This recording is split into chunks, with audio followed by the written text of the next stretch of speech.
Hello everyone, welcome to my YouTube channel. तो इस video के अंदर हम लोग नेक्स्ट एंड रिएक्ट जेएस के बीच में कंपैरिजन करने वाले हैं, जिससे आपको बहुत चीज़ें पता चलेगी, जैसे कि आपके सीखने के लिए क्या बेटर है, रिएक्ट जेएस या नेक्स्ट जेएस। नेक्स्ट जेएस में हम किस टाइप के प्रोजेक्ट बनाते हैं, रिएक्ट में किस टाइप के प्रोजेक्ट बनाते हैं, दोनों के अंदर क्या क्या सिमिलरिटीज़ है, दोनों के अंदर क्या डिफरेंसेस हैं, और जब हम लोग सीखते हैं तो क्या जल्दी सीख सकते हैं, अगर हम प्रोजेक्ट बनाते हैं तो इन दोनों में से किस पे जल्दी हम प्रोजेक्ट बना सकते हैं। तो इस वीडियो को हम एक बेसिक क्वेश्चन के साथ स्टार्ट करते हैं, रिएक्ट जेएस क्या होता है, नेक्स्ट जेएस क्या होता है। तो चलिए वीडियो स्टार्ट करते हैं। रिएक्ट जेएस जावास्क्रिप्ट की एक लाइब्रेरी है, ये आपको भी पता होगा।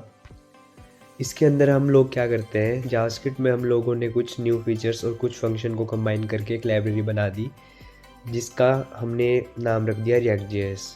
सो आप कह सकते हैं रिएक्ट जेएस कम्प्लीटली डिपेंडेंट है जावास्क्रिप्ट के ऊपर। अब देखते हैं नेक्स्ट जेएस क्या है। नेक्स्ट जेएस एक रिएक्ट जेएस का फ्रेमवर्क है।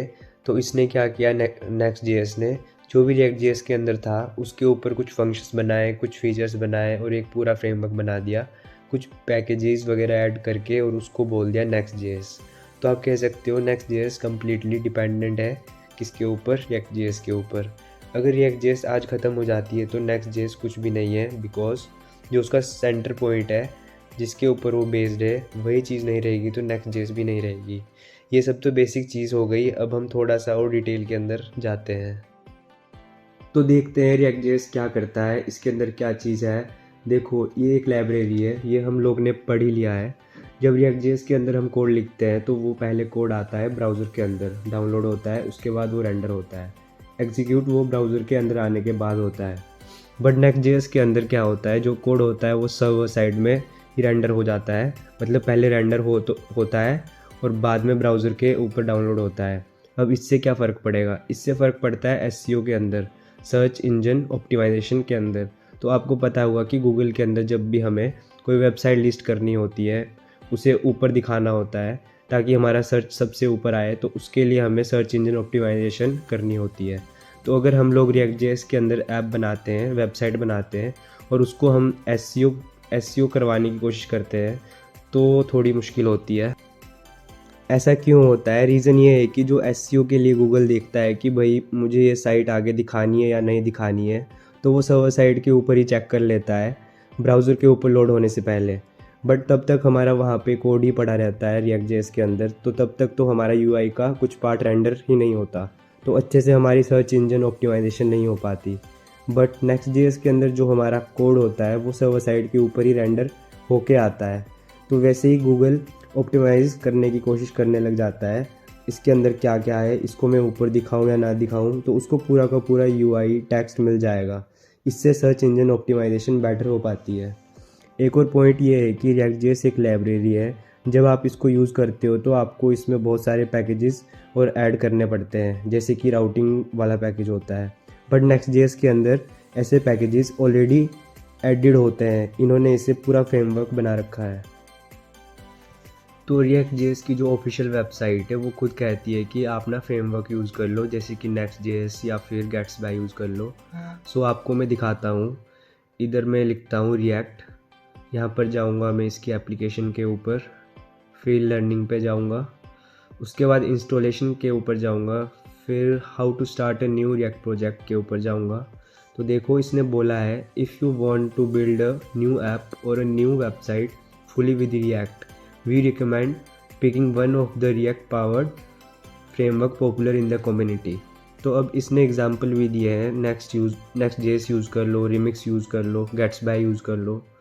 सो इसलिए रिएक्ट की ऑफिशियल वेबसाइट बोलती है कि अगर आपको छोटी मोटी कोई एप्लीकेशन बनानी है, ये देखो इसने लिखा भी है, can I use react without a framework.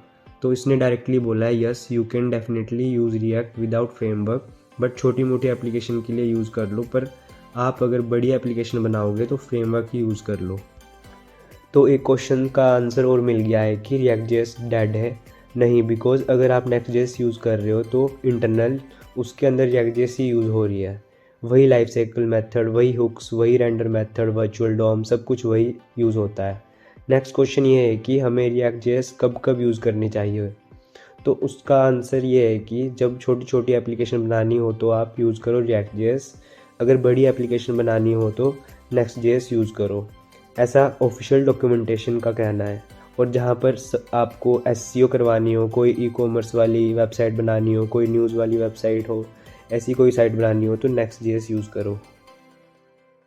तो नेक्स्ट अगर हम React.js को सीखने की बात करते हैं तो वो बहुत इजी रहेगी, बिकॉज़ कंसेप्ट काफ़ी लिमिटेड है, तो आप React.js काफ़ी जल्दी सीख पाओगे। उसके लिए आपको जावास्क्रिप्ट के बेसिक क्लियर होने चाहिए। बट अगर आपको Next.js सीखनी है तो आपको जावास्क्रिप्ट एंड React.js दोनों का बेसिक क्लियर होना चाहिए। Next.js का लर्निंग कर्व थोड़ा ज़्यादा है एज़ कम्पेयर टू React.js। और एक चीज़ आपको हमेशा याद रखनी है, Next.js के अंदर कुछ फंक्शंस आपको एक्स्ट्रा मिलेंगे, बट इंटरनली उसके अंदर React.js ही यूज़ हो रही है। अगेन मैं वही चीज़ बताऊंगा, वही हमारे कंपोनेंट टाइप, फंक्शनल कंपोनेंट हो गए, क्लास बेस्ड कंपोनेंट हो गए, वही हमारे life cycle methods, use effect, use state, hooks वगैरह सब वही मिलेगा, आपको कुछ अलग नहीं मिलेगा। तो नेक्स्ट देखते हैं। अगेन जैसे कि मैंने आपको बताया, रिएक्ट स्मॉल एप्लीकेशन को बनाने के लिए अच्छी है, जहाँ पे क्लाइंट साइड रेंडरिंग करवानी हो। अगर आप बात करो कि बड़ी एप्लीकेशन बनानी हो तो आपको Next.js यूज़ करनी चाहिए, उसमें हमें SEO वगैरह में भी हेल्प मिलती है। अगर आपको React.js नहीं आती है, Next.js सीखने की कोशिश कर रहे हो, तो आप पहले React ही सीखो, उसके बाद आप Next.js पे जाओ, आपको बहुत इजी रहेगा। बट अगर आपको React.js अच्छे से आती है तो आप डायरेक्टली Next.js पे जा सकते हो। सो एक पॉइंट और कहने का ये है कि Next.js के अंदर जो उसका कोर है, उसके अंदर की चीज़ है वो React.js ही है, राइट। तो ऐसा नहीं है React.js मार्केट से ख़त्म हो गया, डेड हो गया, नहीं। अगर React.js ने अपडेट देना बंद कर दी तो Next.js वहीं ख़त्म हो जाएगा। तो वीडियो को हम यहीं पे एंड करते हैं। तो लास्ट में मैं यही बोलूँगा कि उम्मीद करता हूँ आपको ये वीडियो पसंद आया होगा। अगर पसंद आया है तो please like the video, and अगर आपने चैनल को सब्सक्राइब नहीं किया है तो please subscribe the channel. Thank you.